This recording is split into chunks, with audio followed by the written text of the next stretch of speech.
Are we rolling?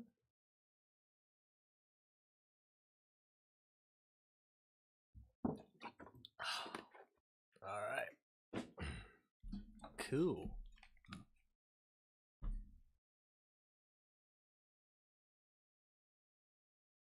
All right. Cool. All right, looks like it's going. Cool, sweet. Let me just get this set up here, and then we can get started. How's the audio look? Oh, yeah. That's probably better. I turn it up. It might be too loud. Wait. Yeah, it's in the red. Wait. All right, that's good. Cool. Cool.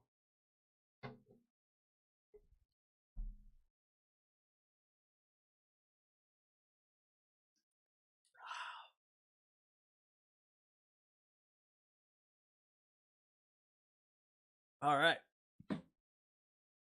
Welcome to Venezuela, everybody. This is not the button I wanted to press. Why is Chrome on? It's supposed to be background. Welcome to Venezuela. Oh, yeah. All right. Cool. Good. All's well and good. Let's start. Let's turn off the background. All right. Buenos dias, everybody. Welcome to the party. Let me make sure the chat's on the screen. Chat. Where are you at? Chat. Sweet. It's up. Cool. All right.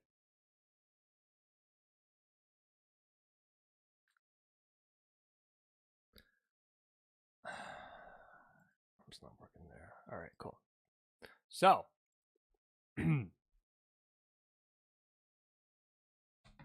let's just start filming then, shall we?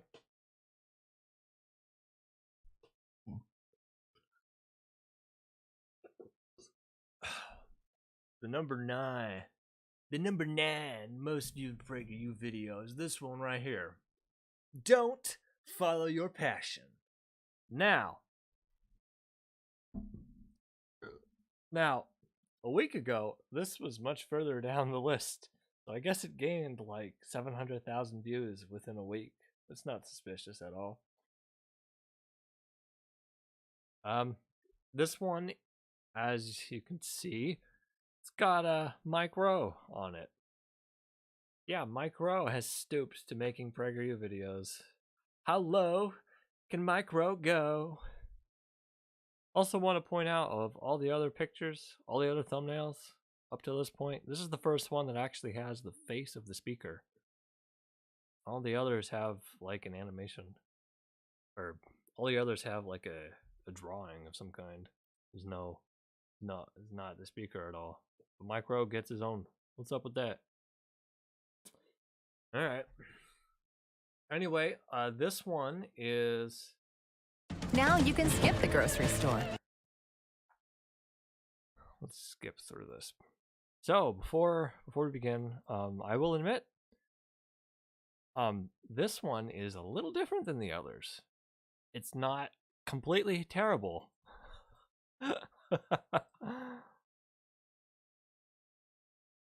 All right, but it's still wrong and toxic, and it doesn't do a lot, and it's real rich coming from Mike Rowe, but we'll get to that in a moment. Let's just jump in.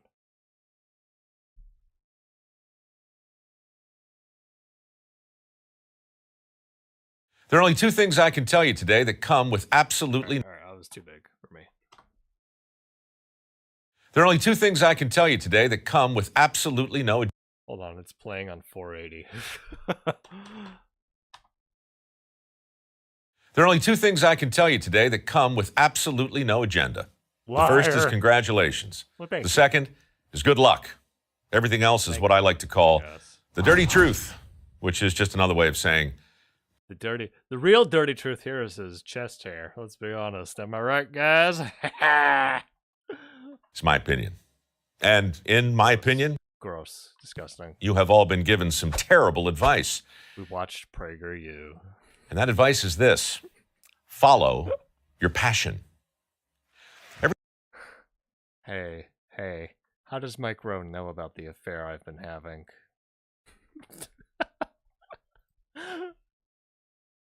But really, though. Every time I watch the Oscars, I cringe when some famous movie star, trophy in hand, starts to deconstruct the secret of their success. It's always He's starting already trash talking Hollywood and celebrities. Mike Rowe, you know, Mike Rowe talking the Mike Rowe trash talking the Oscars is hilarious because, like, he is the Hollywood celebrity. He's not.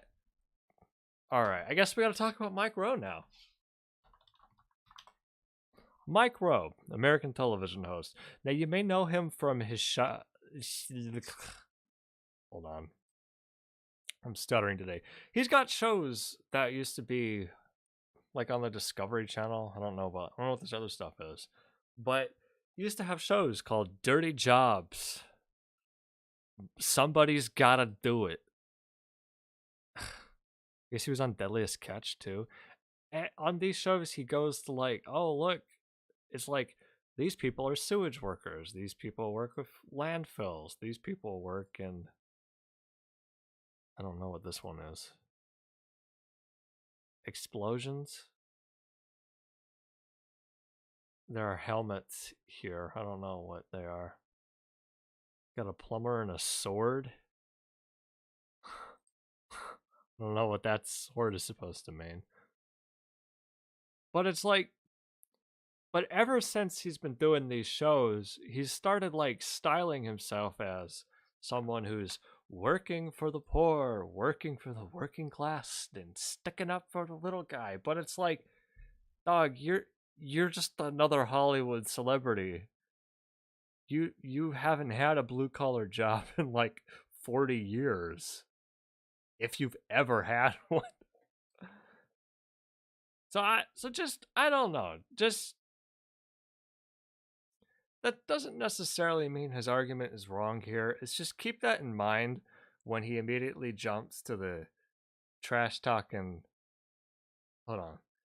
Doesn't mean he's necessarily wrong. Just keep it in mind when he immediately jumps to talking about the Oscars and celebrities. Like, you're one of them. All right, but let's hear what he says. Let's hear the actual argument here. trophy in hand starts to deconstruct the secret of their success. It's always the same thing. Luck. Don't let anyone tell you that you don't have what it takes, kid. And the ever popular, never give up on your dreams. Well, no, the secret of success for actors, like, I don't know who this is supposed to be. The secret of success for the Navi woman we have here is the secret to success for this Smurf lady is luck and getting the right connections in Hollywood. I don't know about you. Okay, I don't know if y'all know this, but I used to work in entertainment. I guess I still do with this YouTube channel. But like, I used to be a cameraman. I used to work you go to like you go to like concerts and whatnot, and sometimes it's the actors, there's like a big screen and there's a camera following around. That used to be my job. I used to be that kind of cameraman. And let me tell you, all this shit is just luck and just happening to meet the right people someday who like you. That's pretty much all it comes down to. Up on your dreams. But don't let anyone tell you. Hold on. What it takes, kid. Don't let anyone tell you you don't have what it takes. And the ever popular, never give up on your dreams. Never give up on your dreams. Well, to an like this these two lines don't necessarily contradict the reality of things. Because if you just give up, well then you give up. That's not a good argument, Zach. Cut that out. Look, I understand the importance of persistence and the value of encouragement, but who tells a stranger to never give up on their dreams without even knowing what it is they're dreaming? I mean, how can Lady Gaga possibly know where your passion will lead you? This is kind of weird. I think you're reading a little too much into it, Mr. Rowe. I think it's just, I think the intention and the point behind it is just supposed to be, you know, just approach life with a positive mindset. It's, I don't, this guy, was this a Superman? Kind of weird you're going for another debt. Kind of weird he's stabbing at another celebrity here. Like, he's throwing stones from a glass house, bud. Hold on now. What was the dream? To never give up on their dreams without even knowing what it is they're dreaming. He's dreaming he can fly. I mean, how can Lady Gaga He dreams he can fly and lead you? breaks his neck on the pavement. Jeez.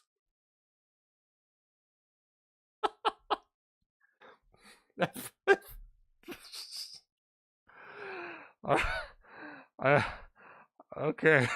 I don't know if I can give an argument against that. Have these people never seen American Idol? Year after year, thousands of aspiring American Idols show up with great expectations. This is also weird. Hold on, because Mike Rowe used to be an opera singer. Michael Gregory Rowe.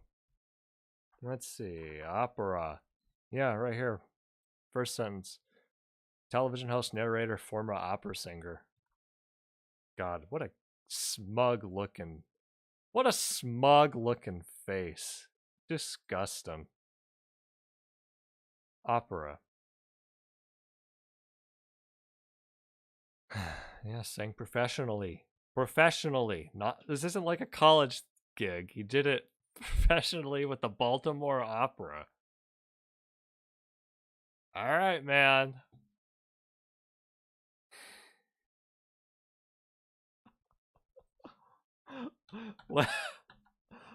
I'm already sidetracked. My head is gone. Every year, thousands of aspiring American Idols show up with great expectations, only to learn that they don't possess the skills they thought they did. What's really amazing, though, is not their lack of talent. The world's full of people who can't sing.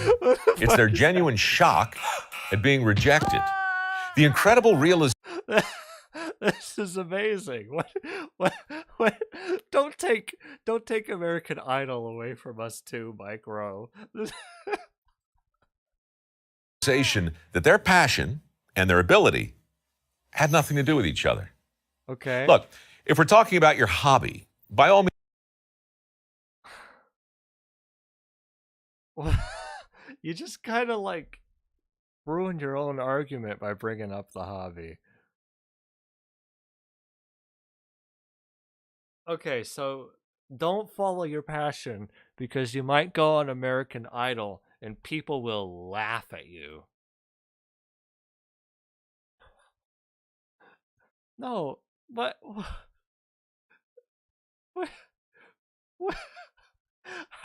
what? American Idol's amazing. What are you talking about? The best part of American Idol isn't the people who have talent. The best part of American Idol is the people who fail out of it.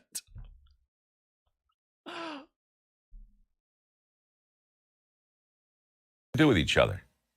Look, if we're talking about your hobby, by all means, let your passion lead you. So, like, what if your hobby is singing, but should you not go on American Idol? Not a good argument, Zach. But when it comes to making a living, it's easy to forget the dirty truth. Just because you're passionate, it's easy to forget the dirty truth. Just because you're passionate about something doesn't mean you won't suck at it.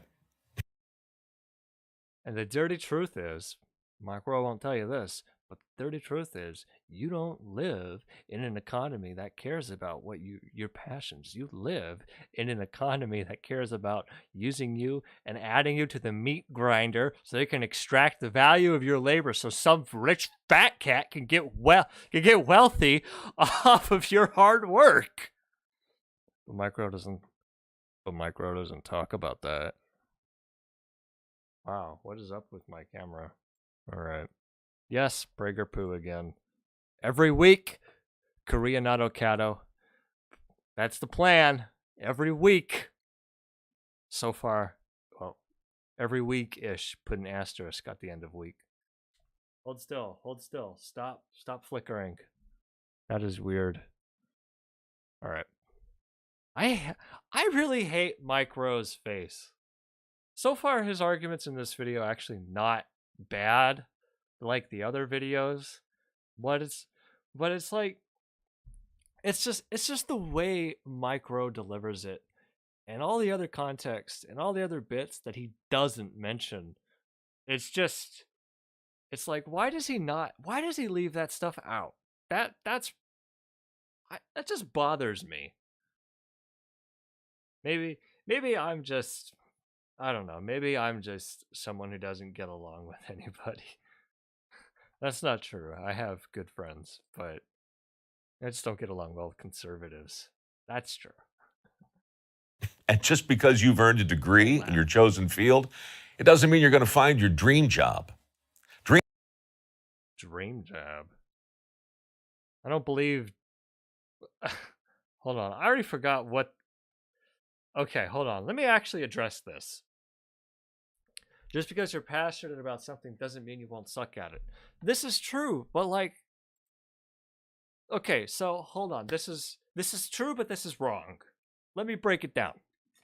Okay, just because you're passionate about something doesn't mean you won't suck at it. Okay, he used American Idol.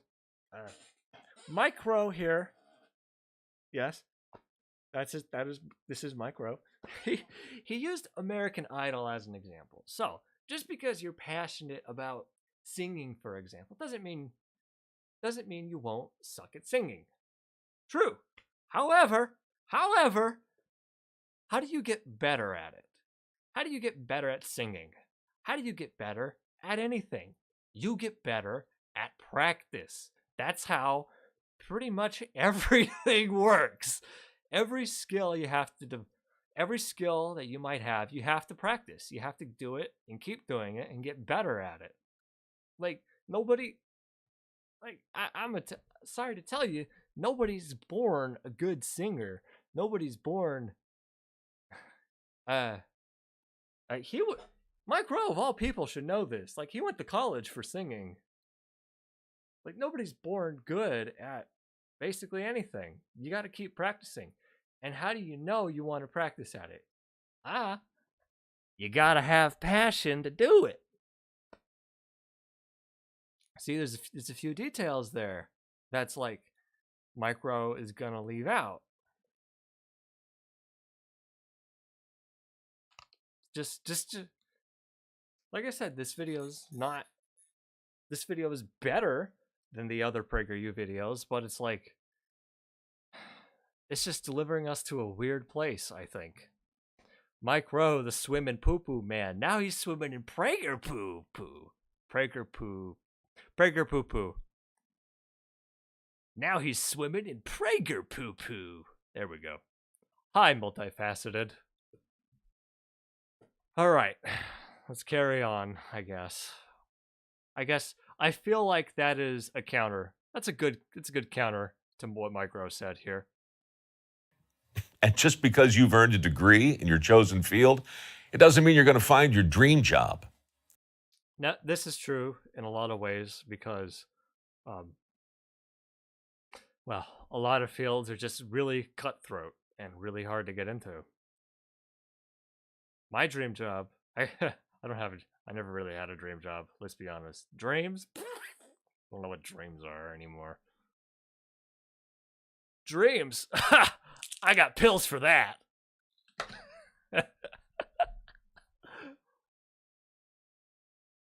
I'm joking. I'm joking, of course. I would love to be an English professor.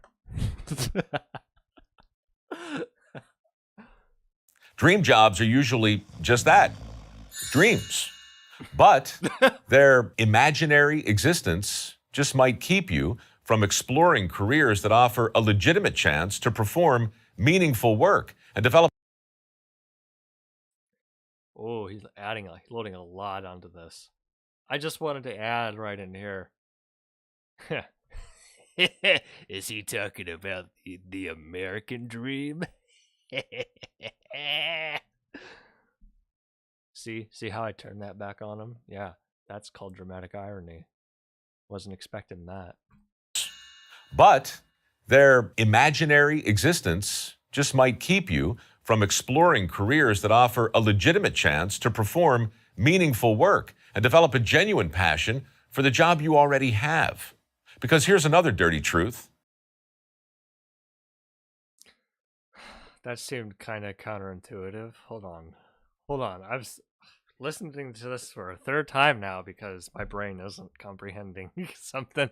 Careers that offer imaginary existence, just that, dreams.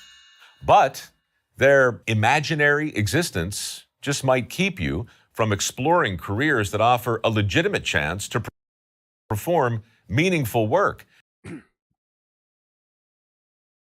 So having a dream job might stop you from exploring other careers. I don't think that's founded. And develop a genuine passion for the job you already have. And it also might stop you from developing a passion from a job you already have. I guess they're not necessarily mutually exclusive, but that's a little weird. I don't see that. No, I don't see that. That second part is completely unfounded. Having a dream job prevents you from developing passion for your current job? How? I don't think he explains that. Like anyone can be. Let's hear him out. Because here's another dirty truth. Your happiness on the job has very little to do with the work itself.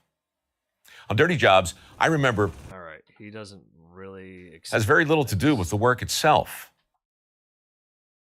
Okay, this is kind of true in a way, but I don't. He doesn't give a good follow up to this. I think, but in my opinion, my most happiest jobs, the most important component of the happiness have been the people that I've worked with. The most important element of whether or not I like the job I have is my coworkers and I guess the boss and the management structure. The work itself, work is work. It's the same everywhere else. That's not necessarily true, but there's been some jobs I've had where like the actual work is just horrible, and it's like doesn't matter who I'm working with. I hate this. I'm never coming back. And that's not particularly super common. What is the American dream? I'm not an American, so I don't really know what it differentiates to other dreams. Well, I think it's different for everyone. But hold on, let me Google this so I'm not like talking out of my ass here. So, yeah, oh my god. The American dream is a national ethos of the United States, set of ideals in which a set of ideals in which freedom includes opportunity for prosperity and success, as well as upward social mobility for the family and children, achieved through hard work in a society with few barriers. So, in my opinion, the American dream is used kind of in a just a basic like colloquial sense. It's the idea that anyone in the United States can make it. anyone can have a happy and fulfilling life. Anyone can make money. Anyone can. All you have to do is work hard and apply yourself. And um, well, in the recent few decades, recent generations have kind of realized that this ethos is not true.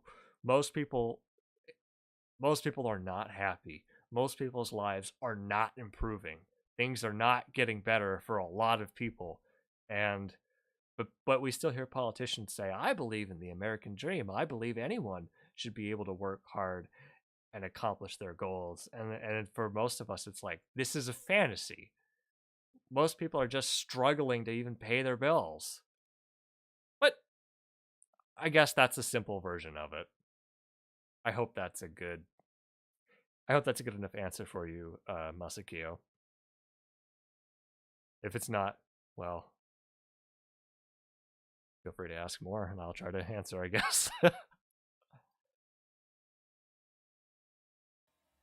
On Dirty Jobs, I remember a very successful septic tank cleaner, a multimillionaire who told me the secret to his success. If he's a multimillionaire, I'm willing to bet he's not doing much of the cleaning of septic tanks himself. Maybe I'm wrong, but he may have at the start, he may do a little bit, but you're not going to be a multimillionaire doing all of it. You become a multimillionaire by hiring people underneath you to do the labor, and you delegate the labor to them, and then you get paid for running the company that cleans them. Right? You get paid running the company that runs the whole business that cleans septic tanks. That's how you become a multimillionaire. But tell me, what did he say? I looked around to see where everyone else was headed, he said, and then I went the opposite way. Bullshit. Then I got good at my work. Then I began to prosper. And then one day I realized I was passionate about other people's crap. All right, so let me pause on this frame here. People's crap.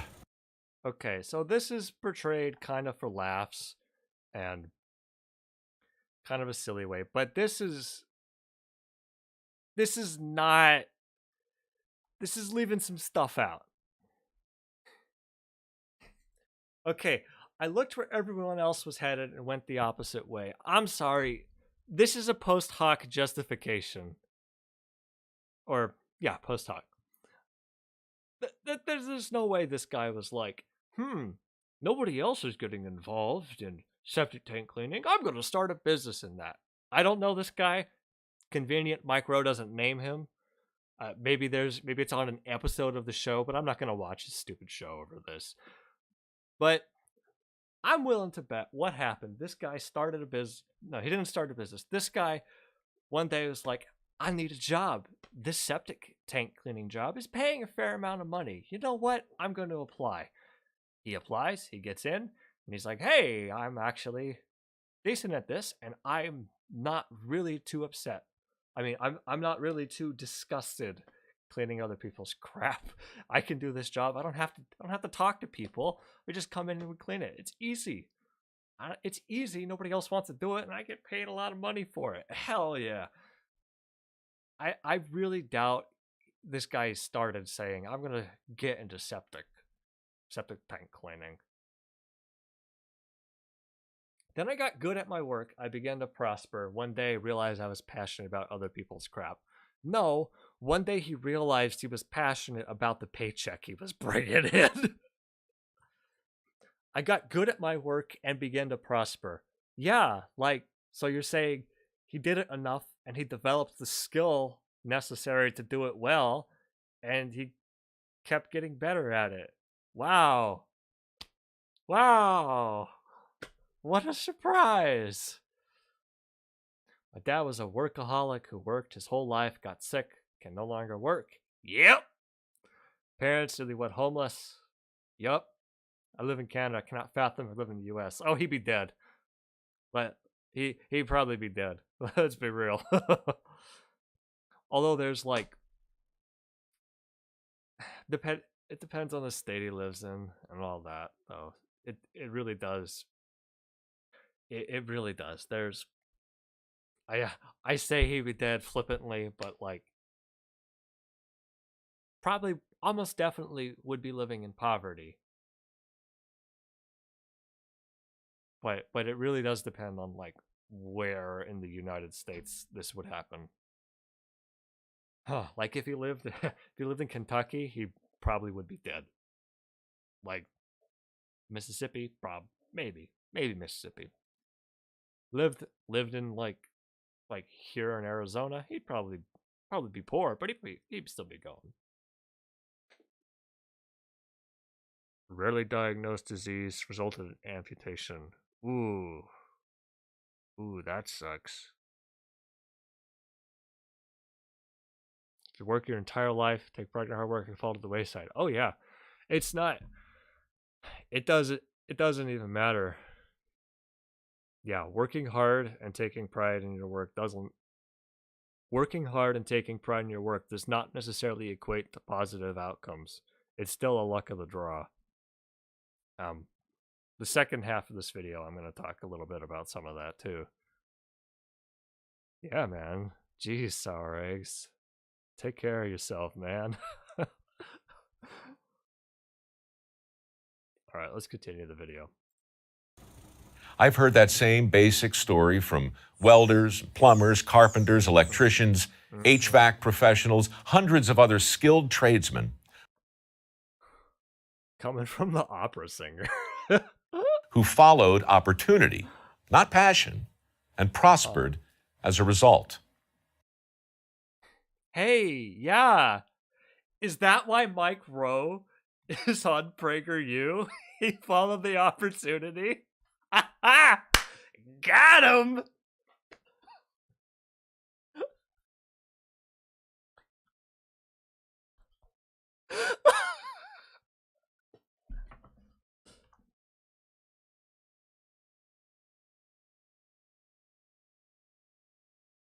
Oh. Could still kill him, and it's a blood cancer. Sorry to be a downer, not a man. Oh, did I say man or dude? I often use those. I often use those adjective, not adjective. I don't know the word. I often use those in a gender neutral way. Oh well.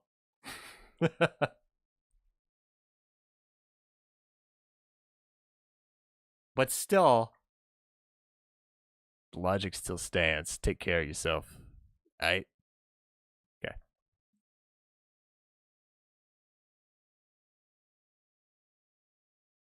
What was I saying here? Followed opportunity, not passion, and prospered as a result. Well, no, what you've described so far. Hold on. Opportunity, not passion, and prospered as a result. Well, maybe, but what you're describing here is, you're describing people who have worked in a business that needed work, that needed labor. They developed a skill from working at it, and then they got good at it. That's like every business and every job there is. HVAC professionals, hundreds of other skilled tradesmen who followed opportunity, not passion, and prospered as a result. Consider the reality of the current job market. Right now, millions of Consider the reality of the current job market. When you ask me to consider the reality of the current job market, the first thing on my mind is not college students. The first thing on my mind is increasing automation that's looming over the horizon and going to take over like a majority of jobs within the next foreseeable few decades. But what is he? Now, millions of people with degrees and diplomas are out there competing for a relatively narrow set of opportunities that I'm reminded of the seagulls in Finding Nemo. Pick me! Mine? polite society calls good careers. Now, meanwhile, employers are struggling to fill nearly 5.8 million jobs that nobody's trained to do. He's talking about the skills gap here. This is true. There are a lot of like job vacancies that a lot of yeah. This is true. There are a lot of job vacancies that, well, how do we find someone who can do this? I got a problem though.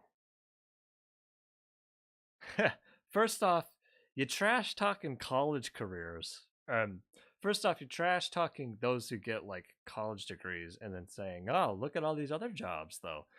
But isn't this like kind of the same elitism that people say um that they accuse college kids of doing, or college degrees, college alumni of doing? It's like it's the same kind of elitism. It's just, oh, trade jobs are better than college degrees. It's like, man, society needs a lot of things.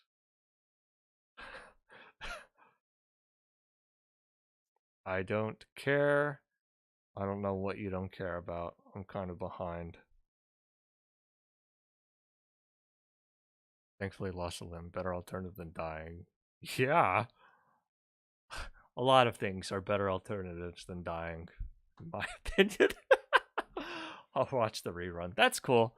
Like, the rerun's the good stuff anyway. This is just me double dipping in content, streaming myself filming it.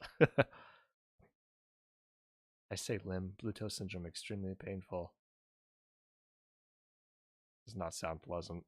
Well, have a good night, sour eggs. All right. You know, look after yourself. It's been a rough year for everyone.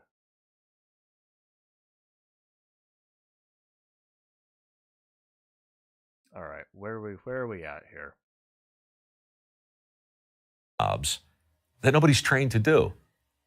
This is the skills gap. Yeah. It's real, and its cause is actually very simple.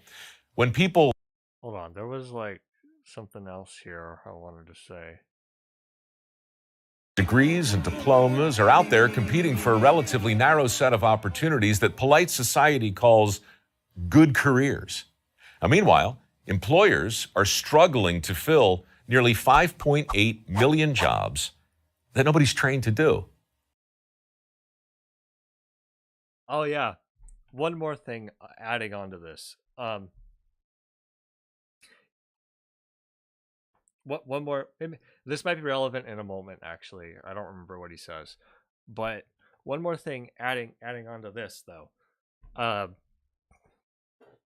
It's a lot easier to like, okay, it's a lot easier for someone with a bachelor's degree to switch careers than it is for someone who's like a tradesman to switch careers. Like if you got a bachelor's degree, it usually means um, you're well educated in like it's supposed to be a well-rounded education where you learn a bunch of other stuff. So you got a bachelor's degree, you work for one company, and then it's like, well, this company's going out of business. I'm gonna go work for another company, different industry, but I still got the bachelor's degree. I still got a lot of basic workplace skills. Cool. On the other hand, if you're like a plumber, like he mentioned,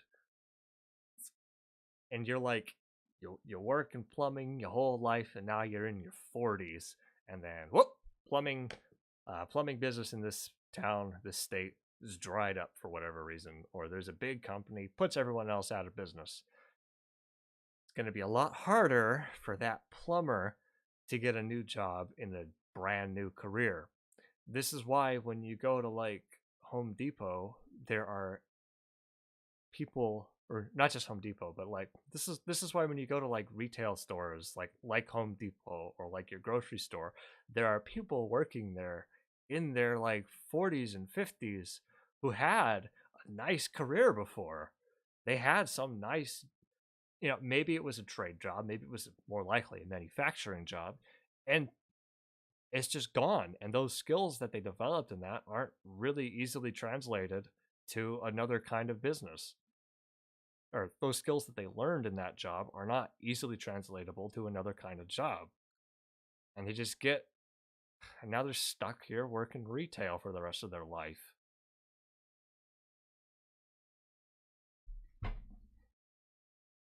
Conversely, if you have a bachelor's degree, it's like, well, you apply at a different job. They're like, well, you may not have worked in this industry before, but you have a bachelor's degree.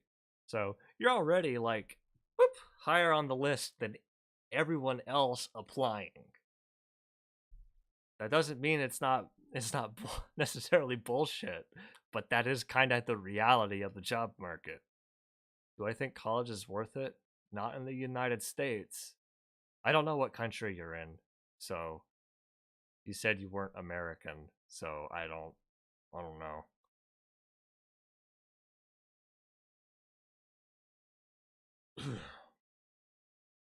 Well, I'd say college can be worth it college is worth it in the United States. Like from a time perspective, it's worth it. It's just like don't pay 5 figures. I don't think it's worth it. I don't think that's worth it because you'll probably get the way our job market is, the way automation is like looming on the horizon, gonna take over everything. I really feel like we're gonna need where the United States can't keep this system going. We're gonna hit a crash sooner or later, probably the next 20 years. But I don't know. I could be off. Could be wrong. But it's like so many people get like 5 figures in debt, and then it's like they're never going to be able to pay that back. And people talk like, "Oh, you got a degree in gender studies or underwater basket weaving." No, a lot of people get like degrees in like medicine, and they become doctors. And they still won't be able to pay it back because the interest rate. It's not a compound interest is the most powerful force in the universe, but the interest keeps piling up, and it's like you're not gonna be able to ever reach that. And this applies to just so many industries all across the board. And the price of college just keeps going up. I don't know. Like from a financial perspective, I don't know, because at the same time, it's like I just said, it's like, do you want to work retail the rest of your life? Do you want to have like a bachelor's degree that gives you a better step up into getting into a different career? No, I don't know, man. The hell of a question. And this is like a uniquely American problem, I would add. We pay more than any other country. Anyway, that's a simple answer. If you're I don't know what country you're in, but I'm going to assume that the cost of college in your country is a fraction of the United States. In which case, it's definitely worth it. You should go. How's that for an answer? This is the skills gap. It's real, and its cause is actually very simple. When people follow their passion, they miss out on all kinds of opportunities they didn't even No, this is not the reason for the skills gap. know existed. When I was 16, that's part. I mean, it could be like one factor that's part of it, but it's like there's a lot more going on. I wanted to follow in my grandfather's footsteps. He was a skilled tradesman, Okay. could build a house without a blueprint. I don't think he could. Houses are built by like dozens of people in dozens of fields. No one person can build a house like that. Come on. I get it, it's a metaphor. Or I get it, it's hyperbole. Blueprint. That was my passion, and I followed it for years. I took all the shop classes at school. I did all I could to absorb the knowledge and skill that came so easily to my granddad. Okay. Unfortunately, the handy gene is recessive. It skipped right over me. This is his justification for why he went and became an opera singer and like a television actor. This is a justification for why actually I don't need a trade skill job, but you on the other hand should. Dog, come on.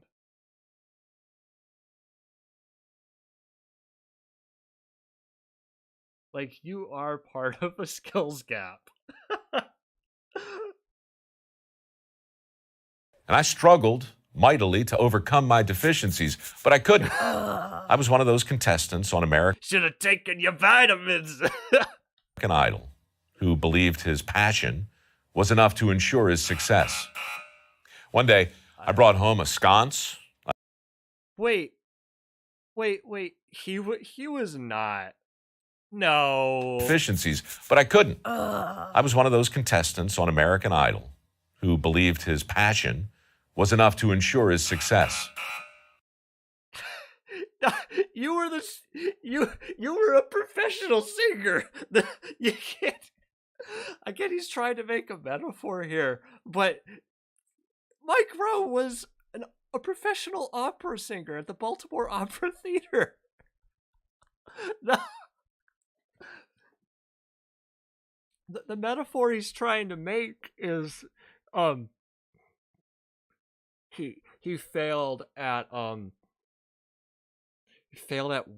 his workshop class. He wanted to work in construction like his father, like his grandfather, but he failed at it.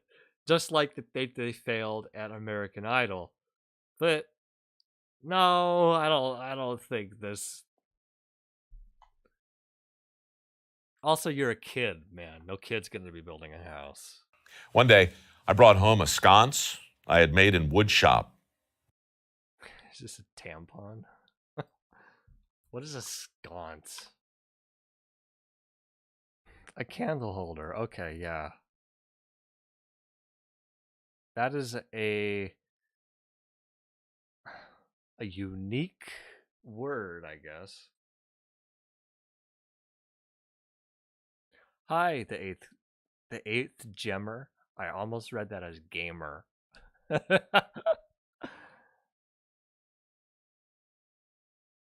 This is like, I'm not crazy, right? Looked like a paramecium. Wow. After a heavy sigh, my wow. PragerU just made a joke.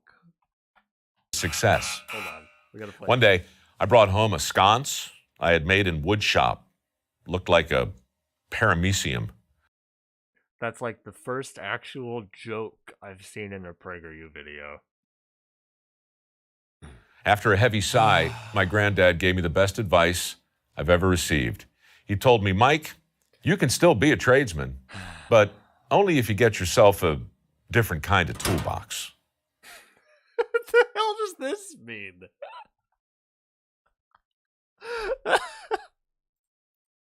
At the time, this felt contrary to everything I believed about the importance of passion and persistence and staying the course.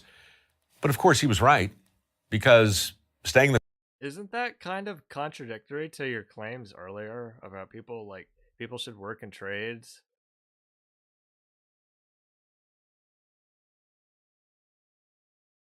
Am I crazy? Isn't this kind of contradictory to him saying Isn't this kind of contradictory to him saying you should follow opportunities and not follow your passion?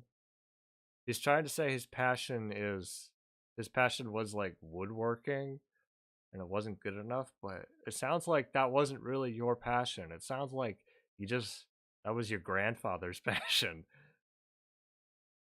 Am I crazy, guys? Is that what's happening here? That seems kind of weird, doesn't it?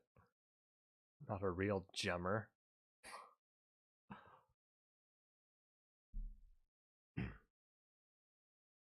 I wanted to think of a joke, but I can't.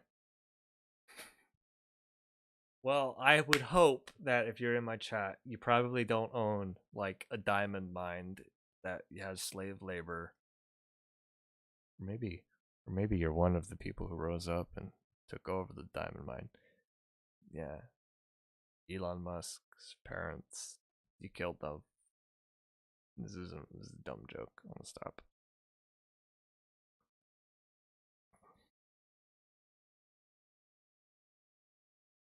The course, that only makes sense if you're headed in a sensible direction. And while passion is way too important to be without, it is way too fickle to follow around. Which brings That's kind of weird to say. Wait, what? and persistence and staying the course. But of course, he was right, because staying the course, that only makes sense if you're headed in a sensible direction. And while passion is way too important to be without, it is way too fickle to follow around. Man, fuck you, Mike Rowe. I am not going to stop. I am not going to break things off with my mistress. This passion is intense, okay?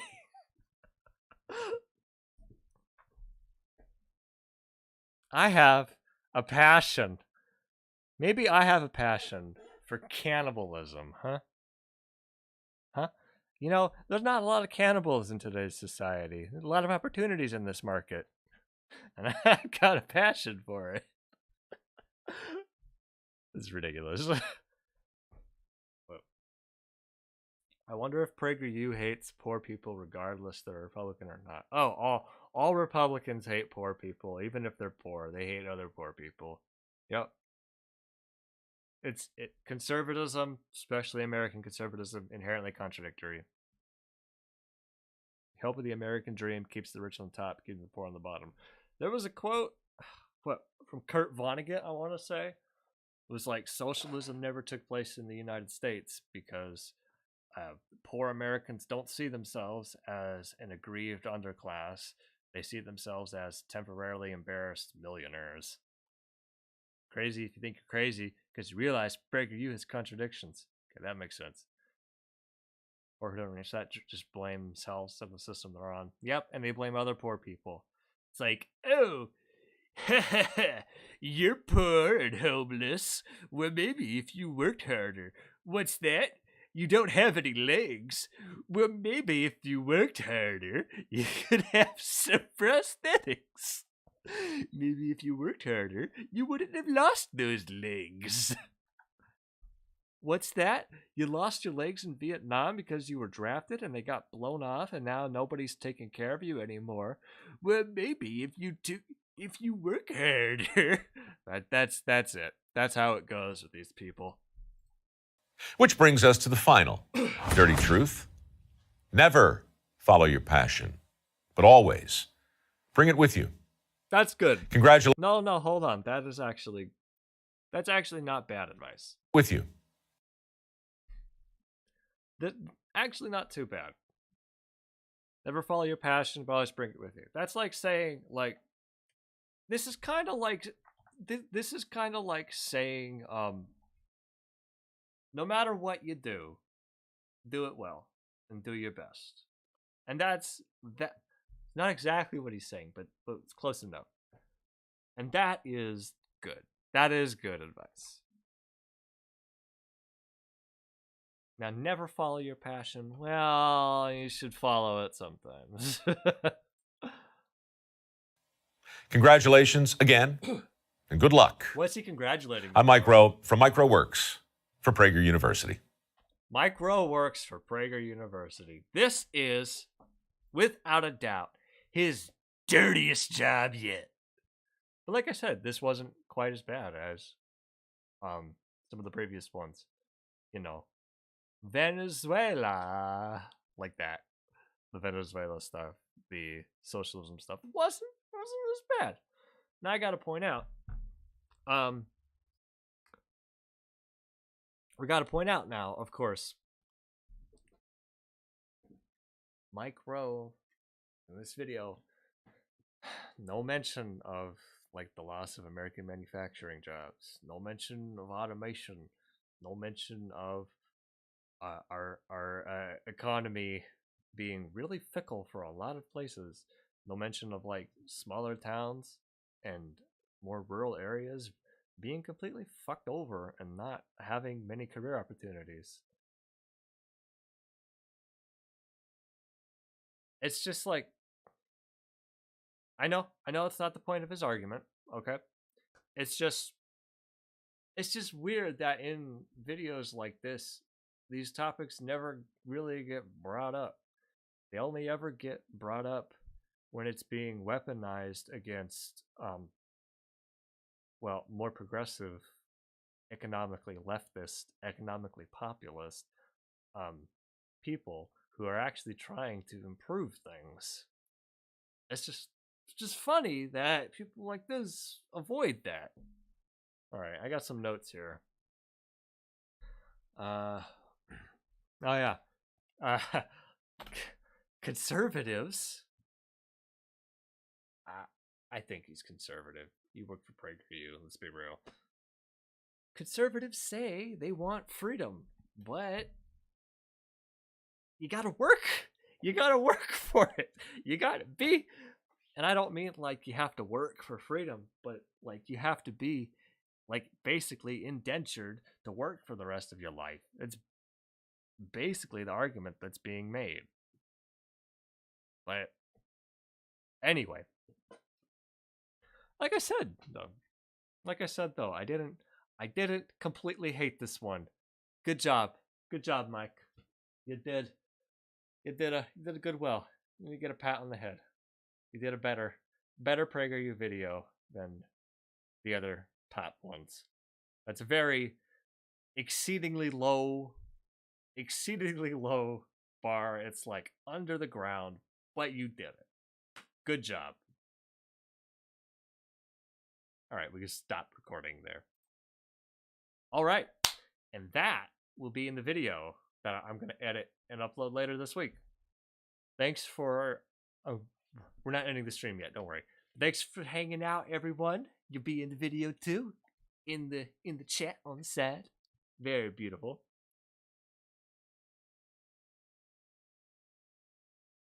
Hold on, there might actually be more. Is there more to this? There's like 10 seconds. To subscribe to our YouTube channel, click here. To help keep our videos free, donate here. You're talking about me, of course. He's talking about Change me. your shampoo right now if you don't want this to happen. I don't want your shampoo. He's talking about my channel, of course.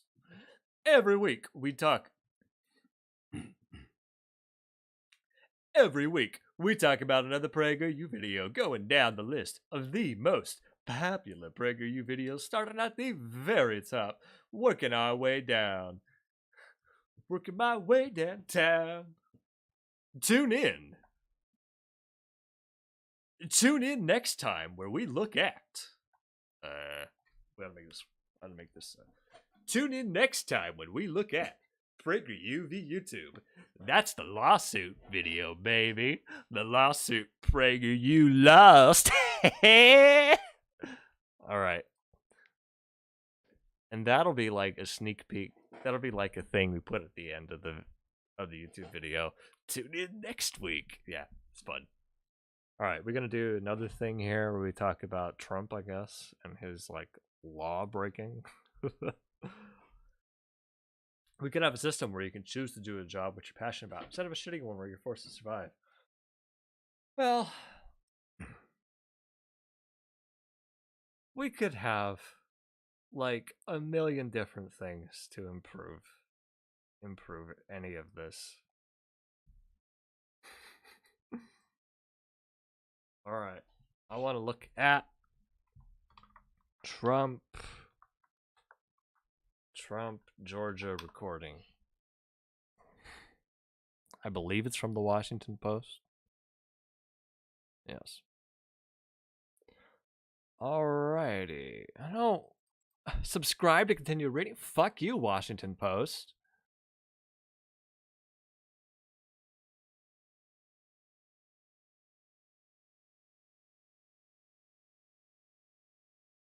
Ooh. It was a full phone call, is an hour long. Well, maybe I'll find something else where I can watch it then.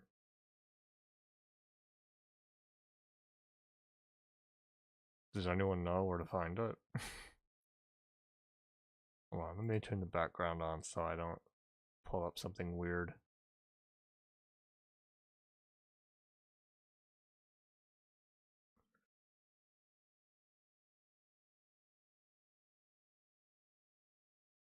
I'm a TurboTax.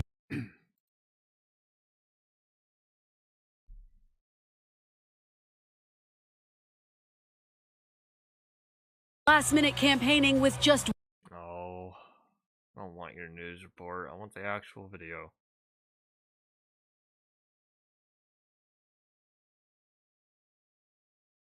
Does anyone know where to find it? If anyone knows, link it in the chat, please. That would make this part easier.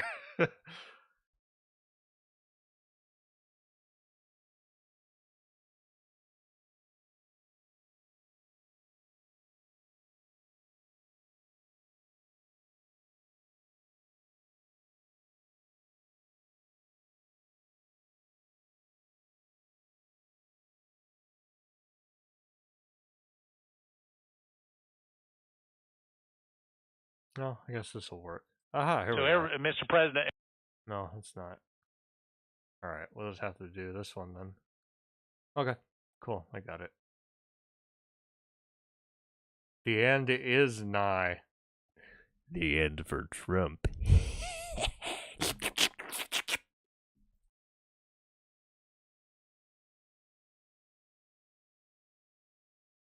Alrighty, if I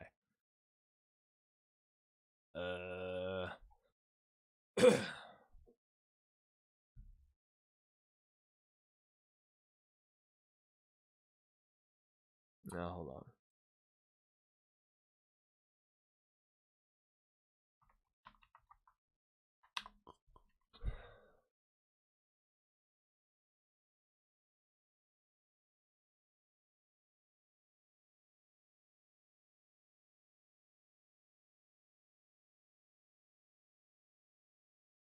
This might be what I want. Aha. Yes, the YouTube page for Washington Post. Trump berates Georgia's Secretary of State, urges him to find votes. Audio. There we go. Well, the whole thing is like an hour long. I don't want to do that. All right, everybody. So, Trump in tape. Let me start recording. We can put this as video too. Trump in taped call. Wait, this is not the one. Wait, hold on. I wanted to read it. They got it from here we are. Yeah, Washington Post. Here we are. I can't even like read the title. Oh, this is such a bad. Here's the full transcript and audio. I just want to find 11,780 votes in extraordinary hour-long call. Trump pressures. I'm not going to do that. All right, fine. Let's do it. Trump berates Georgia Secretary of State, urges him to find votes. Audio. You guys ready? Treason is the reason for the season, baby. All right, let's go. We have won this election in Georgia based on all of this. And there's nothing wrong with saying that, Brad. You know, I mean, having a correct... the people of Georgia are angry. And these numbers are going to be repeated on Monday night, along with... I mean, he was right. The people of Georgia were angry. Angry enough that they voted for Biden. That's I believe that's what Umberto Eco called selective populism, and that, you know, no group of people, no mass of people is ever truly unanimous. You can't really claim to have the will of the people on your side, because there's always going to be differences. There's always going to be, you know, the divisions. But if you say, oh, the people are angry, it's a fascist thing to try to wield the people like that. With others that we're going to have by that time, which are much more substantial even.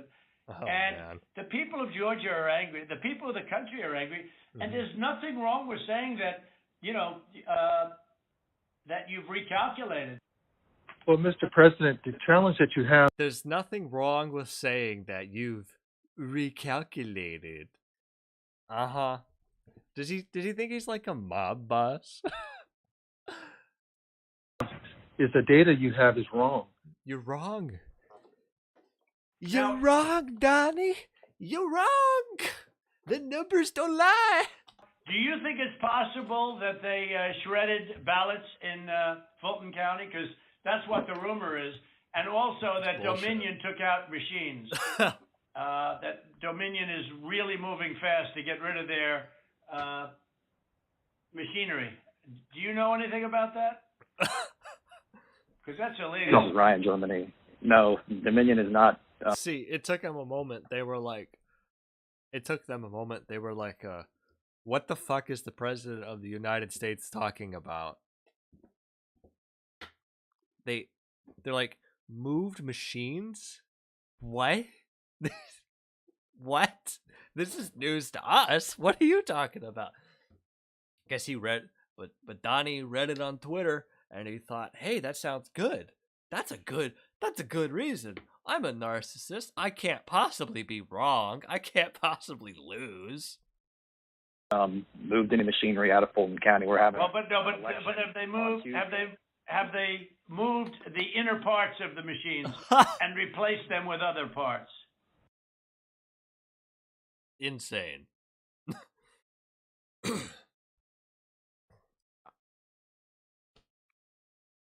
That is 100% the kind of thing he read on the internet somewhere.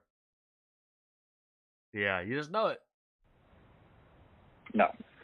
It took him a moment. They were like, You sure, Ryan? are you sure? We could... Maybe Mr. Benjamin here can convince you otherwise. I'm sure. I'm sure.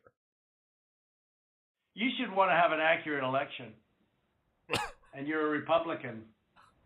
We believe that we do have an accurate election. No, I know you don't. No. You don't have. You don't have. Not even close. Wow. No. We do have it. No, you don't. No, you don't. You don't have. You're not even close.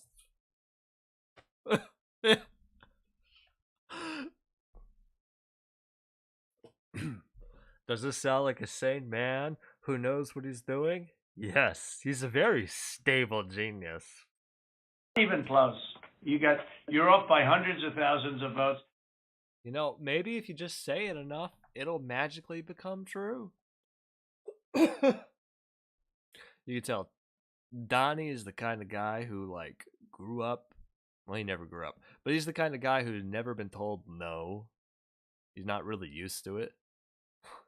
And now that a lot of people are saying no, he can't comprehend it.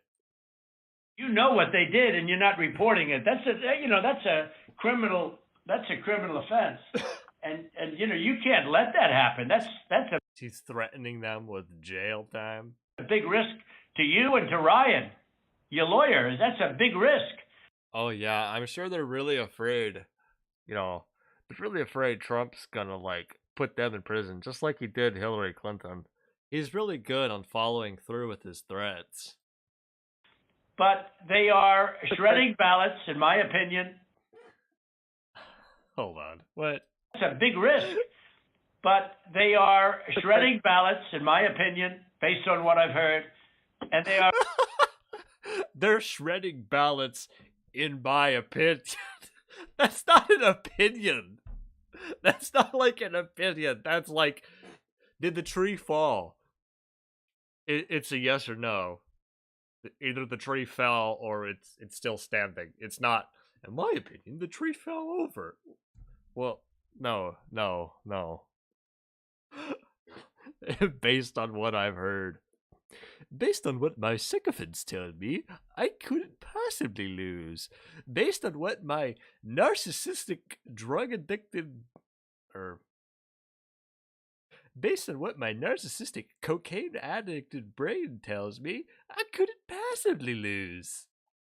Removing machinery and they're moving it as fast as they can, both of which are criminal fines, and you can't let it happen, and you are letting it happen. You know, I mean, I'm notifying you that you're letting it happen.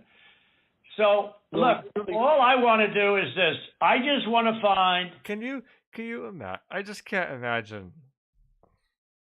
Like, this is so wild that the President of the United States is stooped to this level. I'm just saying, just making this shit up. Just, they're moving machinery. I'm telling you it's happening. And it's like, I'm here right now. It's this isn't happening. He's just off his rocker. Man, this must have been what the last days of Reagan were like. Letting it happen. You know, I mean, I'm notifying you that you're letting it happen. So, look, all I want to do is this. I just want to find 11,780 votes, which is one more than we have, because we won the state. That'll be what gets you. I just want you to find these votes for me. Come on. Come on. I'm Donald Trump. I made a bunch of casinos and they all went bankrupt. Come on, you know how this works. And then they're like, no. Won the state. We won the state. You didn't win the state. So tell me, Brad, what are we going to do? We won the election, and it's not fair to take it away from us like this. He's crying like a baby. We didn't lose. We won. It's not fair. And it's going to be I hate this, but this is what the Republican Party has become now. The party of Lincoln. We won. No. The party of Lincoln had been co-opted by the same ideology that hated Lincoln. It's just wild. That hated Lincoln, and because Lincoln won, they succeeded from the Union. Same ideology. Swapped parties. Very costly in many ways, and I think you have to say that you're going to re-examine it, and you can re-examine it, but re-examine it with people that want to find answers, not people that don't want to find answers. The fuck is that supposed for to instance, mean? I'm hearing Ryan, and he's probably, I'm sure, a great lawyer and everything, but he's making statements about those ballots that he doesn't know. Didn't they have 3 recounts in Georgia?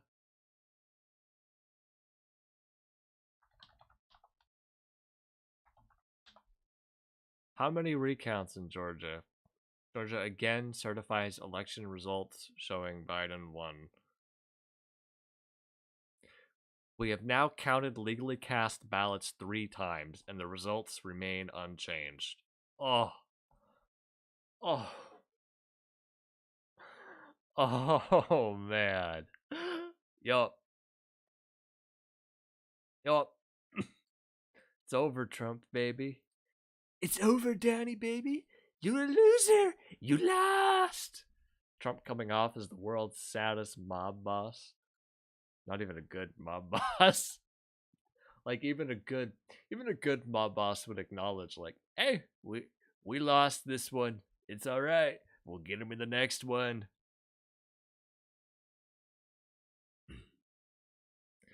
It's impossible. He won't be taken to court. Probably not. Maybe God will, though. Fat chance. It's impossible for Republicans to appeal to voters through reason, so they do it by lies and racism. True. Biden got more votes every recount. I think you're right. I think it's 2 recounts. I think you're right. It would be 2 recounts and the first initial count. So 3 counts altogether, 2 recounts. Yeah. My brain flubbed that. 3 recounts. It's not 3 recounts, it's 3 counts, 2 recounts. Yeah, there we go. But he's making them with such, he did make them with surety, But now I think he's less sure because the answer is they all went to Biden. And that alone wins us the election by a lot. What? You know.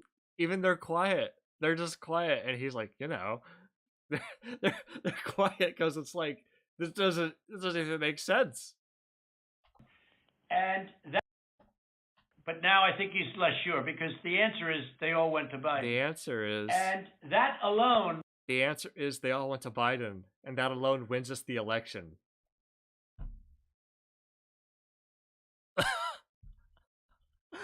He's got Alzheimer's. He's got dementia, man. Wins us the election by a lot. Oh, no. You know, so... Mr. President, you have people that... They don't even respond to that. They're just like, you're wrong, Mr. President. I don't know. I don't even call him Mr. President anymore. You have people that submit information, and we have our people that submit information, and then it comes before the court, and the court then has to make a determination. We have to stand by our numbers. We believe our numbers are right. Well, under law, you're not allowed to give faulty election results, okay? You're not allowed to do that, and that's what you've done. This is a faulty election result. And honestly, this should go very fast. You should meet tomorrow because you have a big election coming up, and because of what you've done to the president, you know, the people have... He's talking about himself in the third person. Up, and because of what you've done to the president...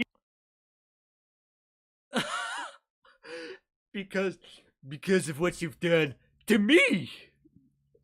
Can't even say that. Imagine if I started doing that. Like, someone comes on to debate me, and I'm like, you have offended celiac attack. You know, a lot of people are going to be very angry at you. They're going to be coming for you because of what you've done to celiac. I'd be unhinged. You know, the people of Georgia know that this was a scam. And I mean, objectively speaking, the people of Georgia, they know about the scam, and they know it's you. It's coming from you, Donnie, because they didn't vote for you. Because of what you've done to the president, a lot of people aren't going out to vote. I think it's because of you, man. It's not because of what they've done. Done to the president, a lot of Georgia know that this was a scam. And because of what you've done to the president, a lot of people aren't going out to vote. No, they're not going out to vote because of Donald Trump's lies about this. They think, oh, well, if it's all going to be rigged, why should I go vote?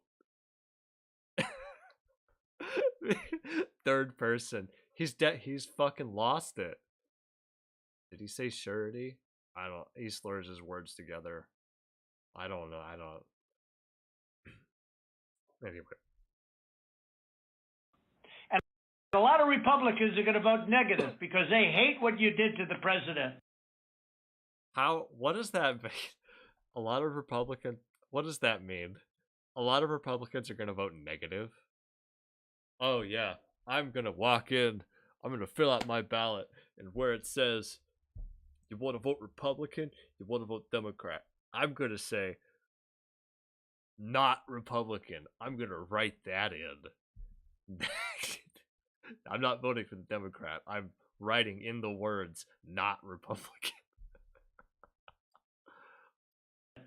Okay, they hate it. And they're going to vote. And if you would be respected, really respected, if this thing could be straightened out before the election. You have a big election coming up on Tuesday. Yeah, all right. So as far as I'm concerned, this is racketeering. Donald Trump should be in prison if there were any justice in this world. Anyone who still supports him at this point is an enemy of democracy and an enemy of the United States of America. Okay, that's the short and simple of it. You don't like that? Well, you're probably a Tim Pool viewer. Boom, there's the video. Make a short, nice and sweet video out of that.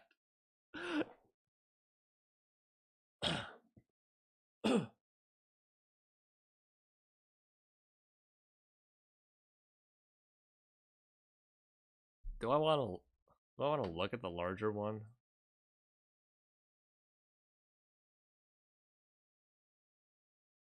conspiracy, conspiracy to commit election fraud is a real crime. Well, it's like,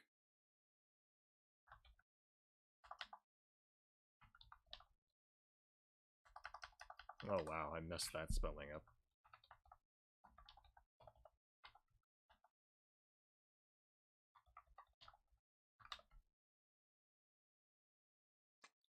Yep, look at that.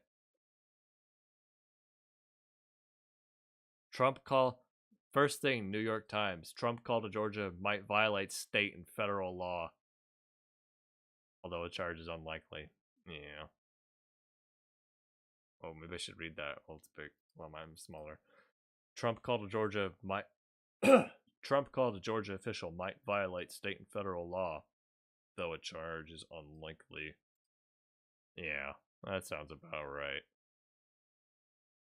Because like I've said before, I wasn't recording for that. But yeah, I don't need to record. We'll make a video of that. What I already have. Like I said before, the ultimate thing, it doesn't really matter whether or not he breaks the law. What matters is who's going to hold him responsible. And up till this point, the answer has been nobody. Maybe I should be recording. We'll do that again. It's like I've said before. It doesn't matter whether or not he breaks the law. What matters is whether or not someone is going to hold him accountable. And up to this point, the answer has been nobody will hold him accountable. Trump called a Georgia official might violate state and federal law, though a charge is unlikely. Yep, sounds about right. No one's holding him accountable. No one cares. I mean, we care, but no one's doing anything. Although, I suspect, all of this crying he's doing to this, what's his name? Rothenberg? I don't know. All this crying that he's doing, I genuinely think this is kind of, I know he's lost his mind, but I kind of think that he's being motivated by, he owes some money to people, and if he's not president, they're going to try to collect. He doesn't want to pay. I think that's probably true. And the whole, come on, man, fake an election. Fake the election results. Can't you come up with 11,000 votes for me? Pretty please. You know, you might be committing a crime if you don't. That wasn't a good Trump impression at all. What was I doing with that? But that's kind of, I could easily see that being motivated by he's got to pay some people a lot of money he doesn't want to pay. And I know we say, you know, no one's wanted to hold him responsible for his crimes or for the flagrant disregard he's had for the country and the office, and he's basically burning down America on his way out. And it's like no one cares about holding him. Yeah, no one that matters cares. Very true. No one that matters cares about holding him responsible for any of that. But I'm willing to bet if he owes big money to people, they do care about collecting. That's how the world works, baby. All right. I don't want to listen to it. President, everybody is on the line, and just so this is Mark Meadows, the Chief of Staff, just so we all are aware. Oh, also that like they started recording this call. Donald Trump called them and they started recording because you just know that they were like, oh yeah, we should be recording this because the president's gonna say some really dumb shit to us.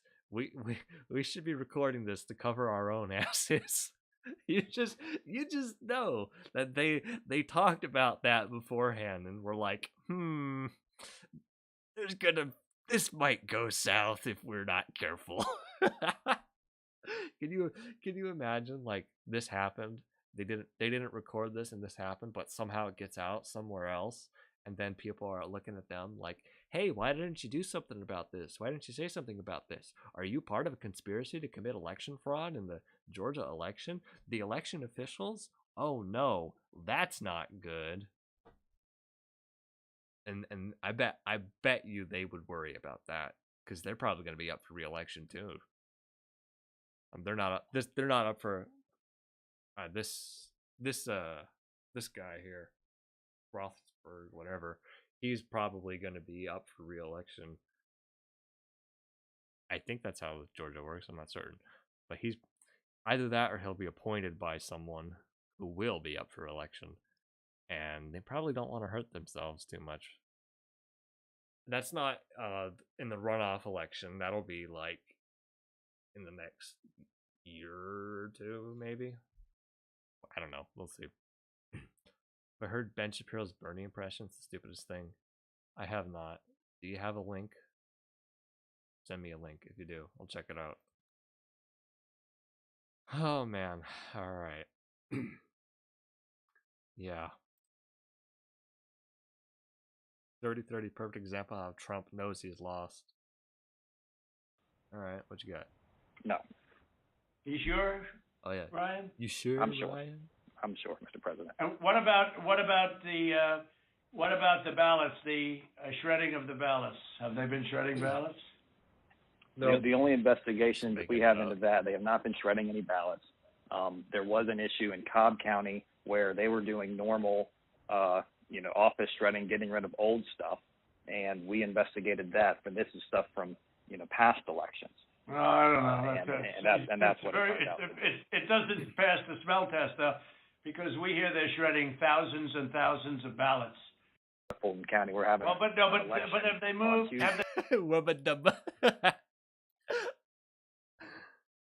There's stuff like no one's seen stuff She before. stuffed the ballot boxes. They were stuffed. She stuffed the ballot boxes. Let's face it, Brad. I mean, they did it in slow motion replay, magnified, right?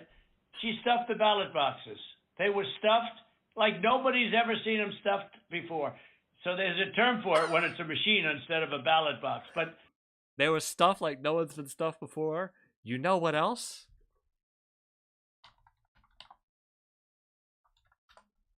Guess what, baby? Guess what, baby?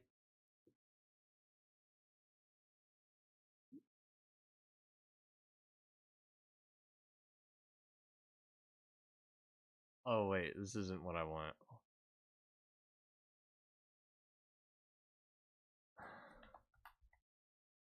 Come on, give me the...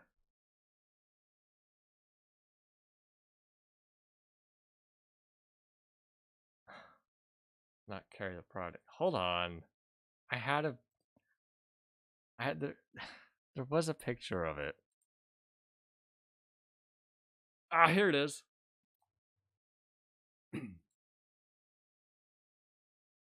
Wait, no. Here it is. Like they were stuffed like they'd never been stuffed before. What do you think? I need to get a clip of that and put it over this image. That's right, baby. Now in 2021, coming soon to a Walmart near you, or gluten-free double stuffed Oreos. That's right. They're using gluten-free versions now. I am so ready for this. This stuff like they've never been stuffed before. You wouldn't believe how stuffed they are. You wouldn't believe they're gluten-free. All right. That's enough. You know what? I don't think I need to listen to any more of this. I don't even get mad anymore. I just laugh. Yeah. It's just so pathetic. Inescapable logic of the lunatic. And then they came back in and they voted. Yeah. No, that was a large number, though. It was in the 20s. And, the point We've been going through each of those as well, and those numbers that we got, that Ms. Mitchell was just saying, they're not accurate. Everyone we've been through are people that lived in Georgia, moved to a different state, but then moved back to Georgia legitimately. And in many cases, Really, how many people do that? So You mean they moved out and then they said, "Ah, to hell with it, I'll move back in"? You know, it doesn't sound like a very normal. You mean they moved out and what? They missed it so much that they wanted to move back in? Yeah, it's like. It's crazy. Well, and they moved back in years ago. This was not like something just before the election. So there's something about that data that it's just not accurate. Well, I don't know. All I know is that it is certified, and they moved out of Georgia, and they voted. It didn't say they moved back in, Clayton, did it? No, but I mean, we're looking. Oh my God, his brain doesn't work.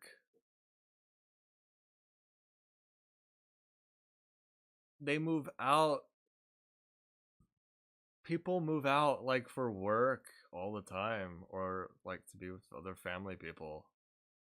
Oh boy. All right. What a schmuck I was. But that's You're goddamn right.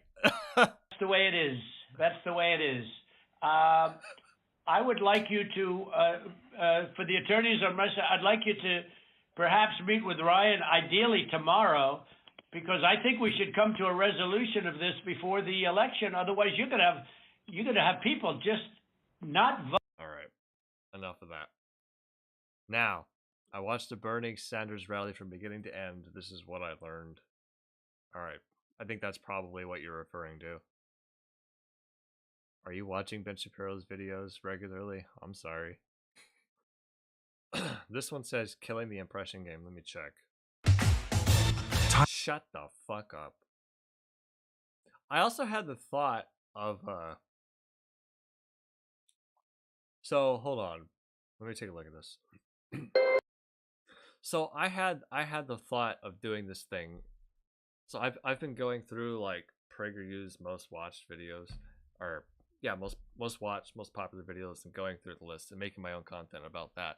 I thought I should also start doing that for like Ben Shapiro. People like Ben Shapiro content, or people like dunking on, yeah, you know what I mean. You know what I mean. People like it when you dunk at Ben Shapiro and Jonah Peterson and all them. I thought I should start doing that because that's more regular content, and the algorithm likes it.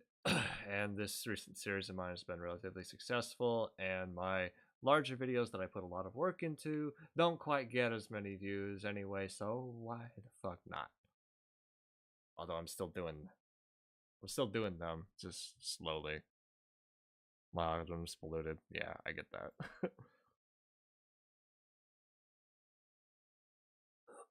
that. What you got? First off, only love your show. One thing that gets me through the day. So I think your impressions are hilarious. I was wondering what your favorite impression to do is. My personal favorite is Bernie Sanders. So yeah, Bernie is a lot of fun. I really like doing Bernie Sanders. Senya also is a big fan of the Bernie Sanders. Whenever we talk about the pudding and the sugary treats and the redistribution thereof, it's always fun to riff on Bernie Sanders because he says this sounds more like Arnold Schwarzenegger. Crazy things, but he also looks kind of crazy doing it, and his hands move in various different directions. Bernie Sanders looks like a mad, or like an eccentric scientist in the movie who tries to warn everyone that the world's about to end, and no one really listens to him. And then the world ends, and he's like, "All right, now you're listening." Directions. So Bernie Sanders is. I do enjoy. I don't want to listen to you anymore.